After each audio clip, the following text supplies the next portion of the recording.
Hey guys, what's up? So sorry for the echo. It's day 8 of Vlog Everyday April, or as some people like to call it, VEDA.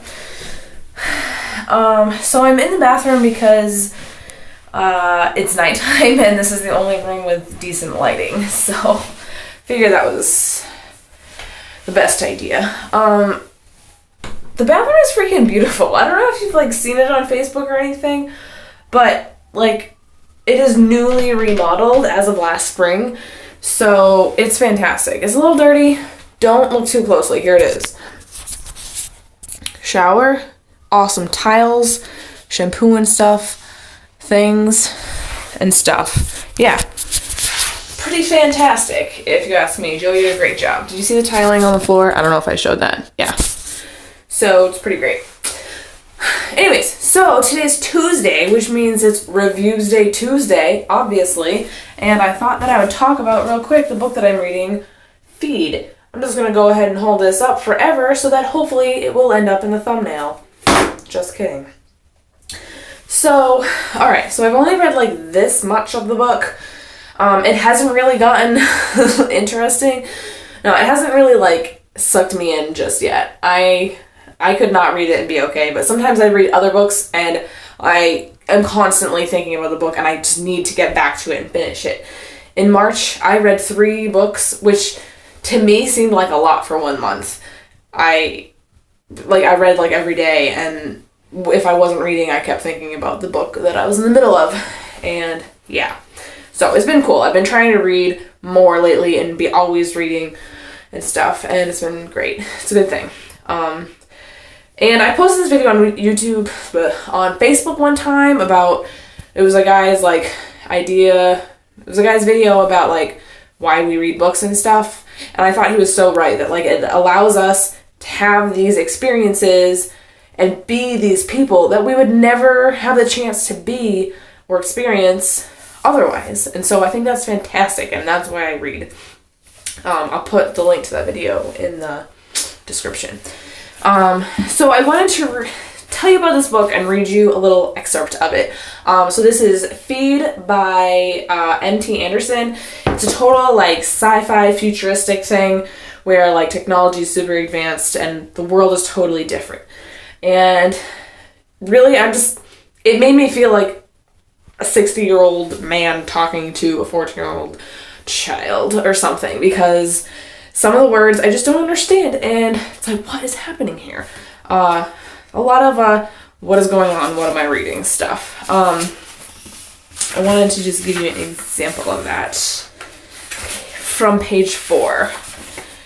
Okay.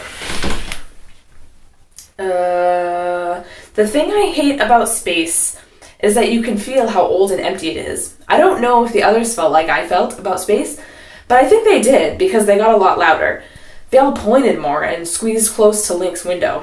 You need the noise of your friends in space. I feel really sorry for people who have to travel by themselves. In space, that must suck. When you're going places with other people, with this big group, everyone is leaning toward each other and people are laughing and they're chatting and things are great. And it's just like a commercial for jeans or something with nougat. I just kind of thought that was beautiful. Not really a great example of them using words and stuff that I don't understand though.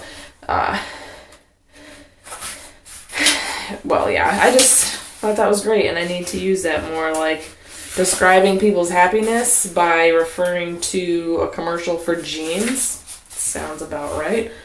An example of not understanding what in the world is going on right now. So I was tired and pissy from the get-go. When we got off the ship, our feeds were going fugue with all the banners. The hotels were jumping on each other, and there was bump from the casinos and mudslides and the gift shops and places where you could rent extra arms. I was trying to talk to Link, but I couldn't because I was getting bannered so hard, and I kept blinking and trying to walk forward with my carry-on. I can hardly remember any of it. I just remember that everything in the banners looked goldy and sparkling, but as we walked down to the luggage, all the air vents were streaked with black. So yeah, there's your excerpts. Yeah, okay. I can't really say much about this book yet because I haven't gotten that far yet, but it's definitely different. It's definitely young adult fiction again, and it's pretty cool. And So maybe I can let you know next Tuesday how it goes. Maybe I'll be done with it by then. I don't know. I've been reading it for like a week and a half and only gotten this far, so we'll see how it goes.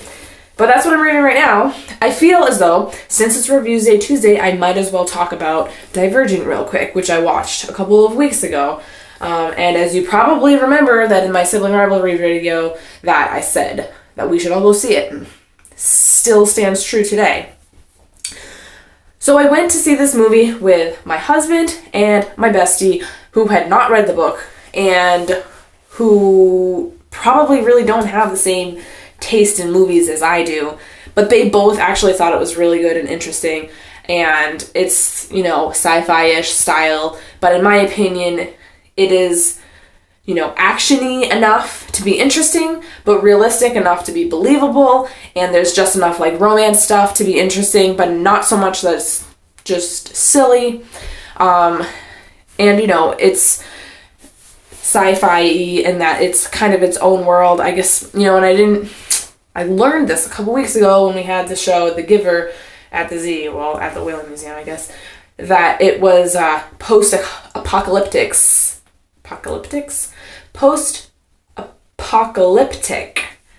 and it was in a utopian world, which most utopian worlds in fiction tend out to be, what is wrong with me? I can't English today. Tend to be a dystopia, where, you know, obviously they made this world and they thought it would be perfect, but we find out why, you know, even if we think everything's like, if everything was just a certain way, it would be a utopia, right? But it turns out that it's not, and there's a reason why things are the way they are now. So anyways, Divergent is totally like that. It's a utopia, but you find some flaws in the system, and, you know, and it's just really cool, and I thought it was a really good movie, and it's such a good book. And I would totally recommend it. And I feel like that's not that much information. It's not really a review per se. But there's two things that I love and I'm interested in. Okay, I don't necessarily love this book yet. I might come to love it though. Just two things that I can refer you to that hopefully you will check out. Let me know in the comments what you think and all of that, and please check out these things, and do your own Reviewsday Tuesday and let me know what are some things that I should check out. So that's it for today. I'm gonna go figure out what in the world to have for dinner. I don't know. I'm on my own tonight. Not that it would really matter because I would be cooking even if I did have company. Anyways. So yeah, day 8 of VEDA, and I'll see you tomorrow. Bye.